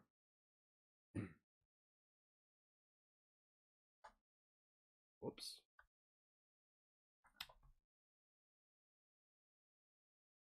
It's like a Russian Arnold, yeah. Alrighty. Shut up. So anyway, Ben Shapiro has his own like YouTube channel here, and he's got the Daily Wire, which is Ben Shapiro, and these fucking weirdos. Ew. Michael Knowles is like half of his brain is missing. So anyway, Ben Shapiro, Daily Wire. Think I'm gonna wind the stream down, but I just had the thought of doing this. Who's choke? No one's choking. I just coughing is all. Because I'm an old man and I've hurt my back in this last week, and I cough. because part of hurting my back hurt my lungs. Not COVID, don't worry. Not yet, anyway. I might get COVID.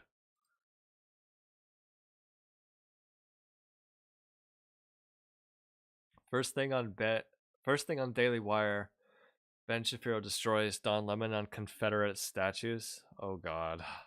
Ben Shapiro, Congresswoman, tries to call him a racist. And looks like they're about equivalent in views. Looks like Daily Wire leans a bit more. Yeah.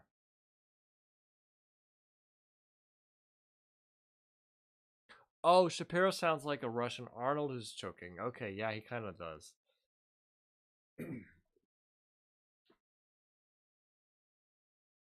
Well, hold on.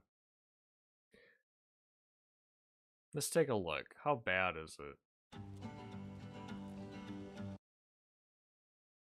Normally, I always, look at it beforehand because I like to come up with jokes, but maybe we can do a little bit. Let's take a look. There's only, 5 people watching right now, so if I, get halfway through this and then I stop and then I come back at another time, no one will ever know. It'll be between the 5, 6 of us. No one will ever know, okay? If y'all rat me out, I'll come to your house and poop on you. All right. Ben Shapiro destroys Don Lemon on Confederate statues. What I could do is celiac attack, destroys Ben Shapiro, destroys Don Lemon on Confederate statues. There we go. All right, what we got? Whole idea of freedom of speech, and this conversation is very important to me, and I'm glad to have you on to talk about it. So what started out as a neo-Nazi murder in Charlottesville and the president's failure to denounce Nazi and white supremacists exploded into a discussion in this country about the removal of Confederate statues. Have we gotten away from the point of what happened in Charlottesville, what it was really about? Yeah, kind of. Someone murdered a guy. I couldn't find it. Crossed a few wires in my head there. Yeah, some guy who is a fucking Nazi drove through a crowd and murdered a lady. Those Confederate statues were, I guess, an element of it, but not really the huge klaxon warning going on. Although, maybe if there were no Confederate statues in the first place, maybe it wouldn't have happened. Probably not, but wouldn't have given the Nazis. Nah. I don't remember. Let's just go. And it seems to me we clearly have, and I think that was the point of the alt-right and the white supremacists seizing on an issue that they know that there's actually broad public consensus on not moving a lot of these statues. There's a That doesn't sound right. Hold up. U.S. removal of Confederate monuments. Public opinion. Public opinion on taking down Confederate monuments. All right. Hasn't budged in the last 3 years. Just a third favor removing. Most Americans disapprove of flying the Confederate flag. HuffPost YouGov. I don't know about that. Morning consult? This sounds weird. Oh wait, Newsweek. Majority of Americans now support removing Confederate statues. This is 2020. What was the Huffington Post? Updated 2020. Okay, maybe they got different. Polling by NBC News, Wall Street Journal. Okay, different poll. There we go. All right, this video came out 2017, so it was a few years ago. Hey, good enough. We'll go with that. Looks like Ben Shapiro is wrong. 3 years after the fact, he became incorrect.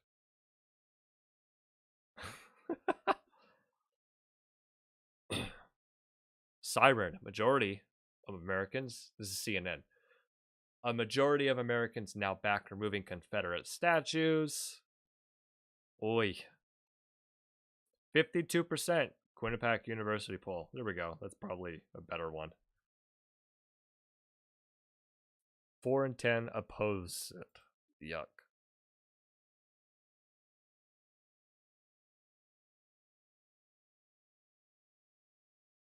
So one counter I've always had is like, why should we have?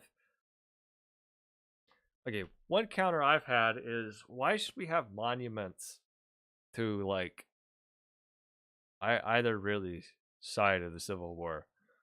All right, hear me out now, because I think there's one, we got one monument that really kind of makes all the others pointless, in my opinion. All right.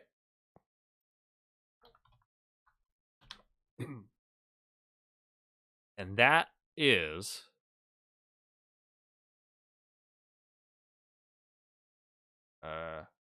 hold up. Not really good pictures here.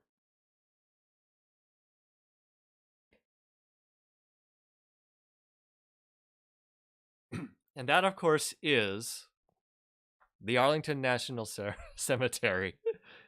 The Arlington National Cemetery. This is where, like, so this is, if you're like non-American and you don't know, this is the largest military cemetery within the United States. Originally, in the aftermath of the Civil War, this belonged to, hold on, I forgot the guy's name.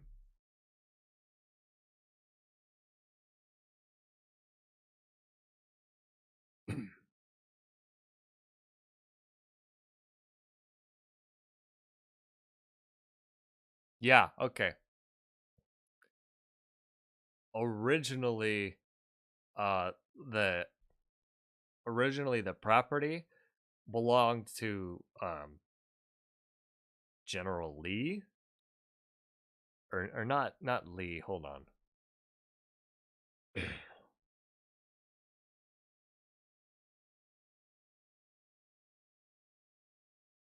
Yeah, no, kind of. Estate passed to Mariana, who married United States Army officer Robert E. Lee. Virginia seceded from the Union at the start of American Civil War. Lee resigned his commission.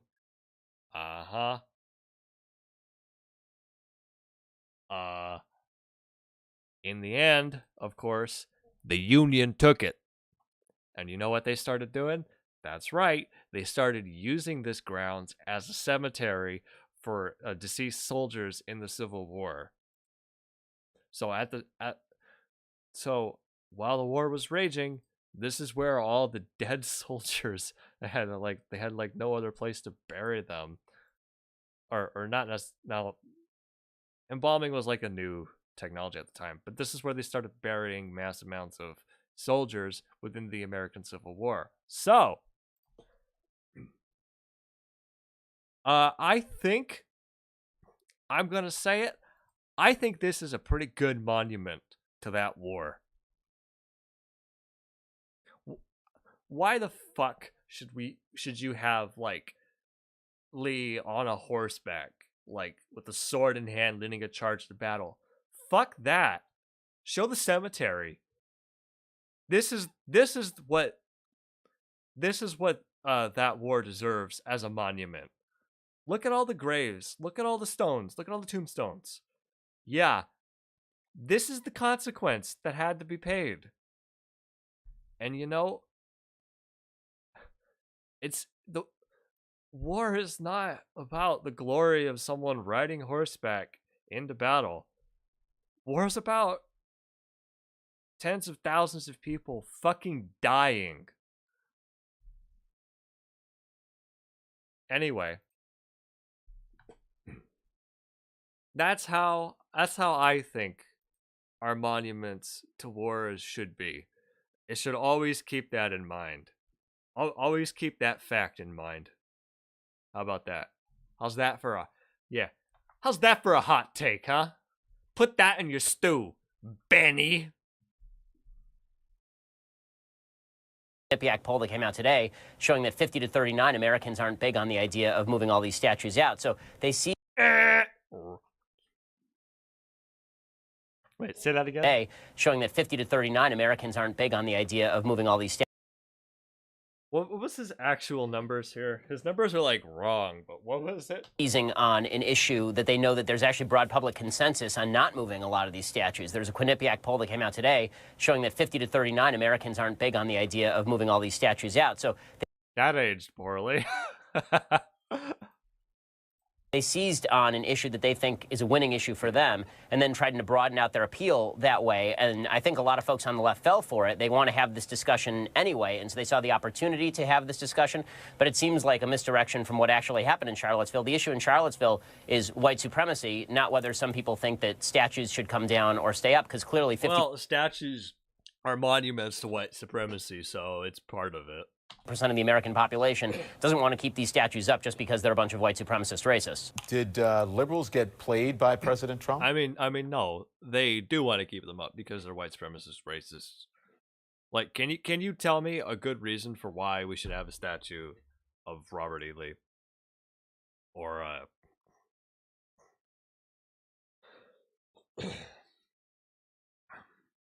why? Like, I've never heard a good reason for it. And when and there's been a few people I've spoken to, and I bring up the Arlington Cemetery, and I'm like, that's a good monument. That should be what all of them look like. No one's ever had a good counter to that. I bet Ben would try to talk fast, but I don't think he'd give a good counter to that one. I think pretty clearly. Did liberals get played by President Trump? I think pretty clearly they definitely fell for what was, whether he plans it or not, a trap for the left. I mean, he said, you guys don't have a limiting principle. You're going to go after statues of George Washington or Christopher Columbus or Thomas Jefferson, and now you're seeing that actually happen. Hell yeah, take them all down. I don't care. What is this? What good? I'm sorry, but like, what good is a statue? I don't care about my tax dollars going towards a statue. If you like personally want to put up a statue of whatever, like in your own, in your own front yard or whatever, fine. Fine. It's your own house, your own property, fine. But don't put my tax dollars to it, man. And on the left, the most obvious stupid case is this banning of this reporter from ESPN named Robert Lee, an Asian guy, from covering an event at University of Virginia. The political correctness of the left is actually... Is that true? Or did he like willingly step down and say, I don't think I should do this? ESPN pulls announcer Robert Lee from Virginia game. New York Times. Yeah, huh. Well, maybe it's true. Alright, that was kind of dumb.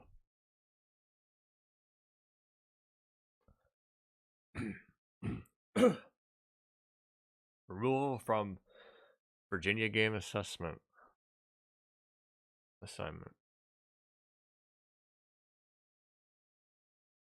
Oh, he was reassigned to Youngstown State Pittsburgh game. I mean, that's not a big deal. That's a little dumb, but that's not a big deal. He didn't get like fired. He just put him on a different job. That happens all the time. A little silly, admittedly. Mr. Lee decided for his safety it would be best for him to work on a different game that Saturday. The sports spokesman said, "You know what? That actually might be a good idea." Now, when you put it that way, that might be a good idea. Yeah.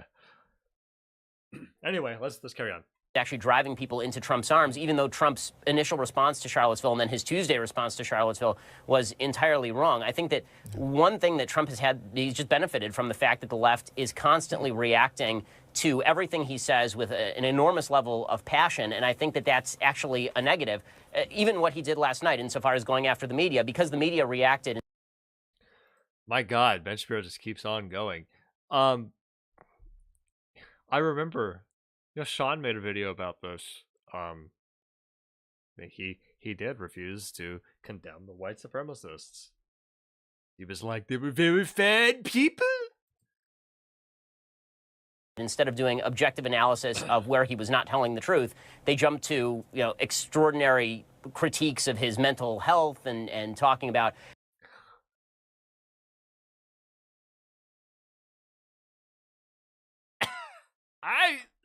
if you say so, Ben. How he was crazy and how he was morally bereft and all this stuff. All that does is it plays to his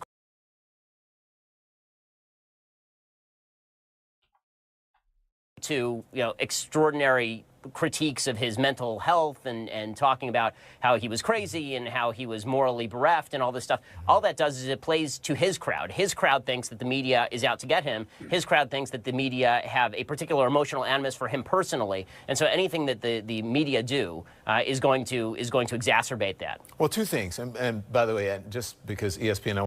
I mean, they're all crazy too. I want to get it correct. ESPN has responded, and they were saying they didn't ban the guys.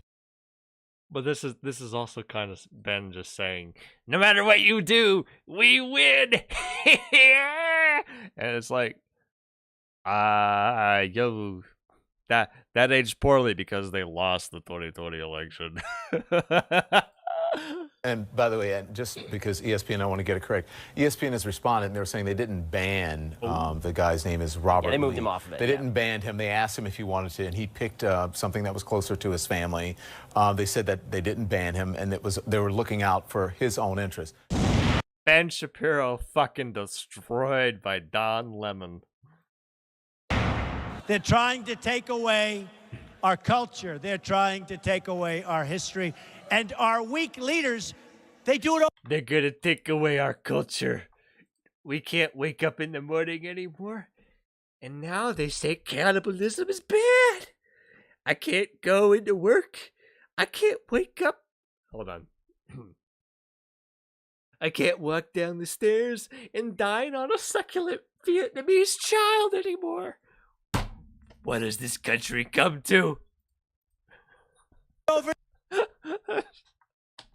The media is simply responding to people who are there protesting and to the story of the statues being taken down. The media hasn't called for the statues to be taken down. So I don't understand when he says the media is Ben trying Shapiro's to take away. Smug fucking face. My God. I'm sorry. Those high school bullies, they didn't hit him hard enough. That's gonna get your me. culture. What is... Well, I mean, I do think that one of the conservative critiques of the media, and this has been true for as long as I've been alive and probably before that, is that the media have an agenda, a political agenda, and they hide behind this patina of objectivity in order to press forward this political agenda. You know, Don, you were very passionate about President Trump's statements about the media last night, and I think some of that was justified, but I think a lot of it actually goes to what his base thinks, which is they think that you have an... How can anyone... I don't get how anyone can listen to Ben Shapiro and like, take him seriously. He just keeps talking, and it's like, dog... Not only is your voice like annoying, you're not even getting to the point. Animus particularly for President Trump, that you have an animus for his agenda on things like Confederate statues. I think you personally probably want to see these Confederate statues come down. I mean, don't you, is that true? I mean, I would... Why are you bringing up his personal... Wow, what a slime bag. See, in all that time, I already forgot what Don Lemon asked him. He's been talking for like 40 seconds. Taken down. People who are there protesting. Leaders, they do it overnight. The media is simply responding to people who are there protesting and to the story of the statues being taken down. The media hasn't called for the statues to be taken down. So I don't understand when he says the media is trying to take away your culture. What is... Well, I mean, I don't understand. Okay, I don't understand what he means when the media is trying to take away your culture. What is that? And Ben Shapiro turns this around and responds, well, do you want to take down the Confederate statues? Oh, so you're just fucking admitting it then. This is their fucking culture. It's fucking white supremacy. They think that you have an animus particularly for President Trump, that you have an animus for his agenda on things like Confederate statues. I think you personally probably want to see these Confederate statues come down. I mean, don't you, is that true? I mean, I would assume you do. Listen, I lived in the South for a long time, and to tell you the truth, I knew the statues are there. I was offended by the statues. Whether they should come down, I would leave it up to the individuals. But I do think that they are insulting.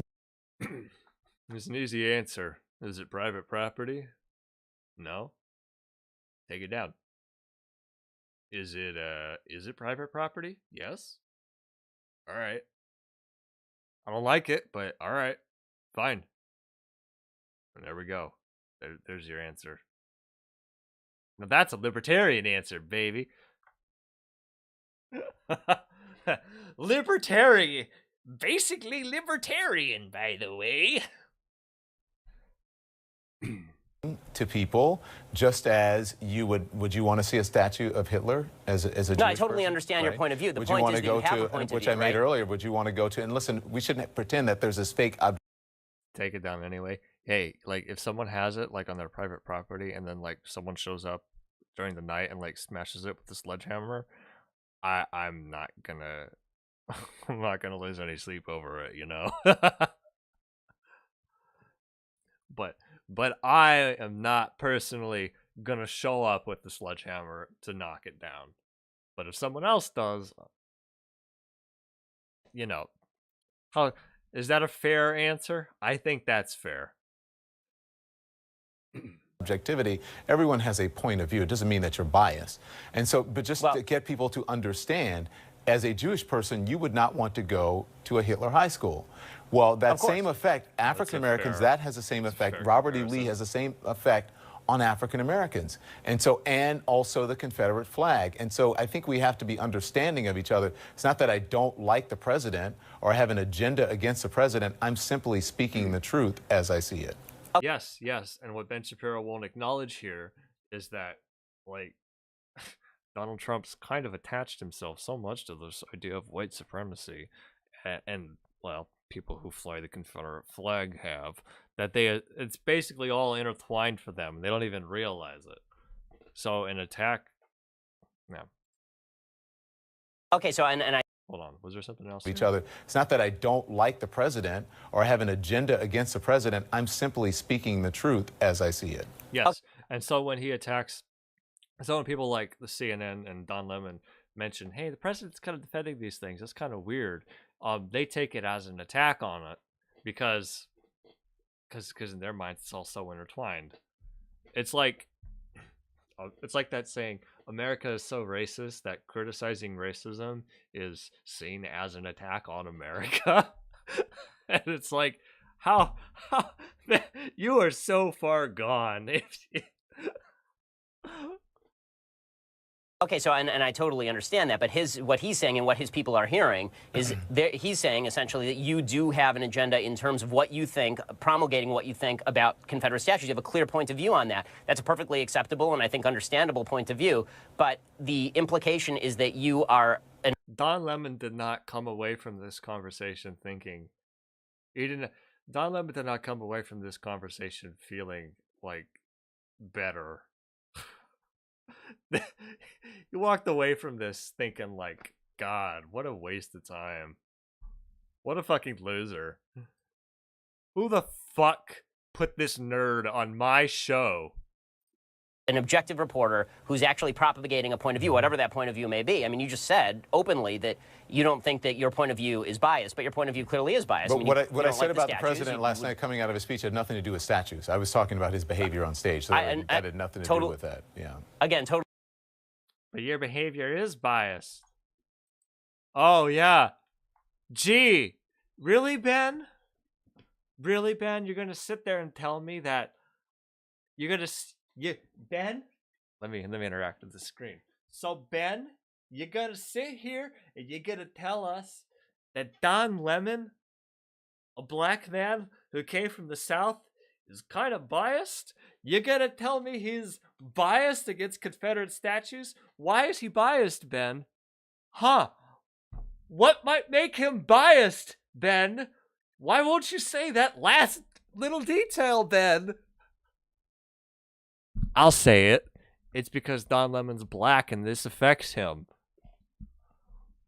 And he knows what it's like for a lot of other black people living in the South. Ben won't admit any of that. You know this. I know this. Ben knows this. Don Lemon probably knows this, but he's a professional. Ben knows this because he's a fucking racist.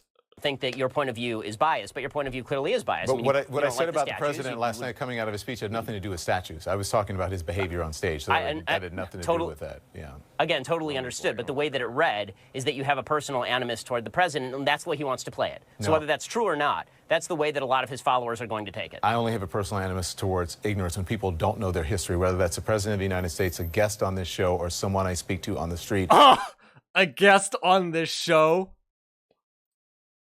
Oh, wait. We gotta do that again.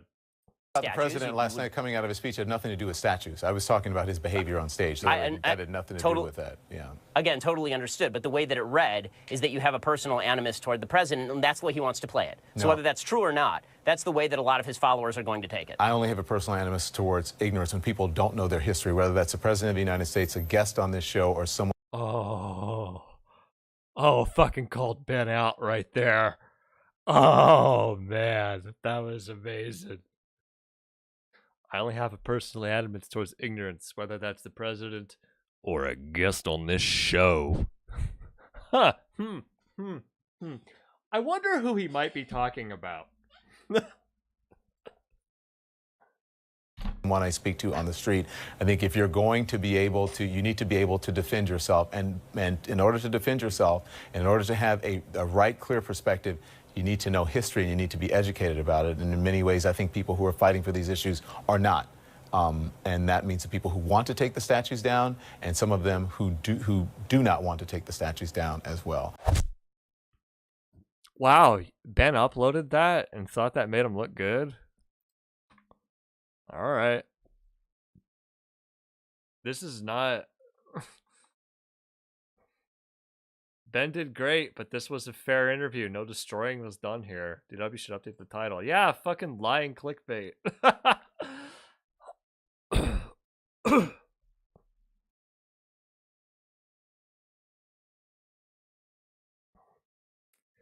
Ben Shapiro destroys Don Lemon on Confederate statues. That's right. Ben Shapiro put a black man in his place about white supremacy. Oh, Ben Shapiro's totally not a racist. Okay. All right, we'll put that in the video too. There, I recorded 3 videos today. We're going to edit them and upload them so we could do what them other big YouTube channels do to like double and triple dip in content. There we go. I hope y'all are fucking happy. I hope y'all, I hope the content likes it. Yeah, they weren't even on statues. Well, they talked about statues. Conversation is very important. They talked, oh yeah. Like, they talked about statues, but like, this started with, well, it does say Confederate statue in the title here. But I guess, or the CNN card. Like, but it started with him talking like, aren't we getting away from what really happened at Charlottesville by talking about statues? And in the way it was true. And Ben Shapiro took that and responded by talking about statues. Wow, such a smart man. All right, cool. Is there anything else I wanted to do today? All right, that's like the most viewed Ben Shapiro video. Oh, if your uploads clear them from the algorithm? Oh, probably not. Probably make it worse.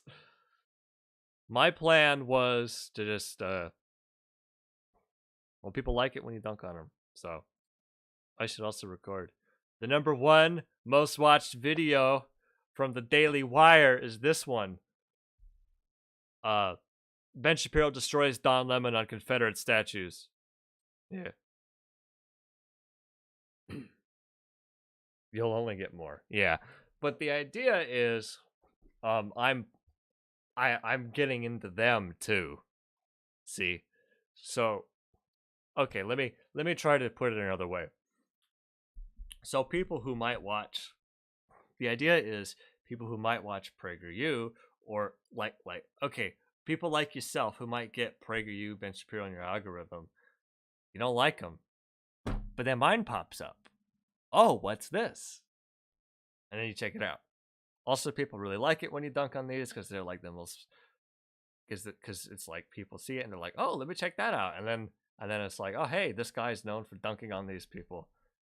It's fun, which is what I've been doing with most of this channel. But it's like, I mean, that's what I've been doing with most of this channel anyway. And now it's just like, last couple months, I figured I'd make a more concerted effort to do it. Anyway, we're gonna wind the stream down now. I'm gonna go make dinner. Thanks for watching, everyone. We're gonna try to get this stuff out this week. Should be fun. Should be fun. We'll put a little more fun editing stuff in there. Yeah, I think that's all I have to say. Still working on the bigger thing. You know how it goes. I'm slow at this stuff. Yeah, it's good. Take care of yourselves. Take care of the people you care about, everyone.